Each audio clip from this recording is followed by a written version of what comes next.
تو ایک عبوری وزیر اعلیٰ آتے ہیں، ان کی نگرانی میں 90 دن کے الیکشن ہوتے ہیں اور اقتدار منتقل کر دیا جاتا ہے. اسی طرح تھرڈ ٹیئر آف گورنمنٹ کو، شہری حکومت کو، دیہی حکومت کو، بلدیاتی حکومت کو بھی ایک حکومت کے طور پہ سمجھا جائے. الیکشن ہو، ان کے ناظم اور میئر منتخب ہوں اور وہ اپنی مدت پوری کریں. اس کے لیے کسی وزیر اعلیٰ اور وزیر اعظم کو احکامات جاری نہ کرنا پڑے. آئین میں درج ہو، آئین فیصلہ کرے، سپریم کورٹ اس کی نگرانی کرے کہ اسی طرح ایک عبوری ایڈمنسٹریٹر یا ناظم یا میئر آئے، وہ 90 دن کے اندر الیکشن کرے اور ایک میئر سے اختیار دوسرے میئر تک، ایک ناظم سے اختیار دوسرے ناظم تک، ایک چیئرمین سے اختیار دوسرے چیئرمین تک منتقل کیا جا سکے. ایم کیو ایم اس حوالے سے اور بھی بہت سارے پاکستان کی بہتری کے لیے اقدامات اس کے ذہن میں ہیں. حکومت سے براہ راست جب گفتگو کی تو ہم نے اپنا وہ پورا ہم نے آپ کو صرف آج ایک خد و خال بتانے کے لیے کہ حکومت نے جو کچھ ہمیں بتایا ہے، جو ہمیں سمجھ میں آیا ہے، وہ ہم نے آپ تک پیش کیا ہے. اس میں ہماری بھی خاص طور پہ آرٹیکل 243 میں اس سال نے تقاضا پیدا کیا کہ اس کو قومی ہم آہنگی کے ساتھ اور مضبوط دفاع کے ساتھ اور دفاع کے جدید تقاضوں کے ساتھ ہم آہنگ کرنے کی ضرورت ہے. فاروق بھائی کوئی بات کریں؟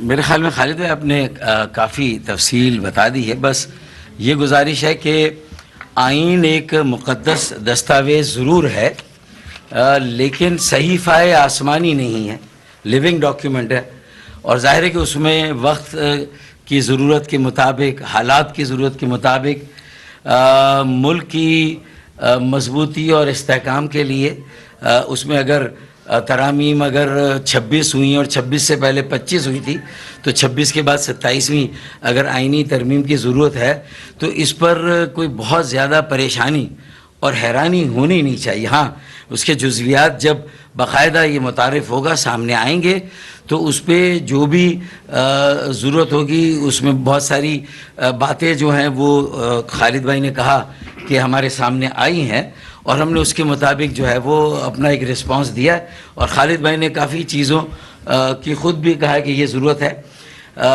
ایک جو اہم بات ہے کہ ہم نے 26ویں آئینی ترمیم کے ساتھ کہا تھا کہ ہمارا یہ آئینی ترمیمی پیکیج جو ہے وہ شامل کیا جائے. ایک آدھ سیاسی جماعت کے علاوہ تقریباً تمام سیاسی جماعتیں اس وقت بھی راضی تھیں کہ ہمارے اس مسودے کو، اس ڈرافٹ بل کو، آئینی ترمیم بل کو 26ویں آئینی ترمیم کے ساتھ جوڑا جائے، لیکن نہیں ہوا. ہم سے یہ وعدہ کیا گیا تھا وزیر اعظم صاحب کی طرف سے، ان کے مختلف وزراء کی طرف سے، اور احسن اقبال صاحب نے تو MOU ہمارے ساتھ سائن کیا ہے.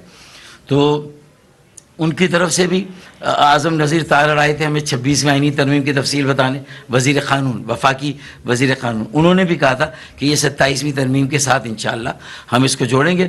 اور پھر یہ جو ہے آرٹیکل 140A کی وضاحت ہے، اس کی انٹرپریٹیشن ہے، کیونکہ اگر اس کی انٹرپریٹیشن نہیں ہوگی تو جو صوبے میں مقامی حکومت کے بلدیاتی اداروں کے جو قوانین وضع ہوئے وہ دراصل 140A کی نفی ہے، صریحاً نفی ہے. تو اس کو کلیئر کرنے کے لیے لازمی ہے. اور یہ تھرڈ ٹیئر آف حکومت گورنمنٹ، اس کی اہمیت مقامی، دیکھیں نا، صوبائی خود مختاری کے لیے 18واں ترمیم بل آیا تھا، تو اس کے بعد تو اگلا مرحلہ نیچرلی لوکل اٹانومی کا ہے، مقامی خود مختاری کا. تو یہ اس کا نمبر تو اب آنا ہی آنا ہے نا 18ویں ترمیم کے بعد، تو یہ نمبر اب آنا چاہیے اور یہ بھی 27ویں ترمیم میں شامل ہونا چاہیے. یہ ہمارا اصرار ہے. میں سمجھتا ہوں کہ، اور یہ اس لیے بھی کہ سپریم کورٹ نے 2022 جنوری میں یا فروری میں جسٹس گلزار احمد شیخ صاحب نے بھی ہماری ایک پٹیشن میں اس کے حق میں فیصلہ دیا. 140A کی سپریم کورٹ نے بھی انٹرپریٹیشن کی ہے. پھر اس کے بعد ابھی ہم حال ہی میں دیکھیں تو پنجاب اسمبلی نے، جہاں اپوزیشن پاکستان پیپلز پارٹی کی ہے، کنسنسس کے ساتھ 140A کو منوان نافذ کرنے اور تشریح کی گئی ہے، جو بل کی شکل میں نہیں، قرارداد کی شکل میں.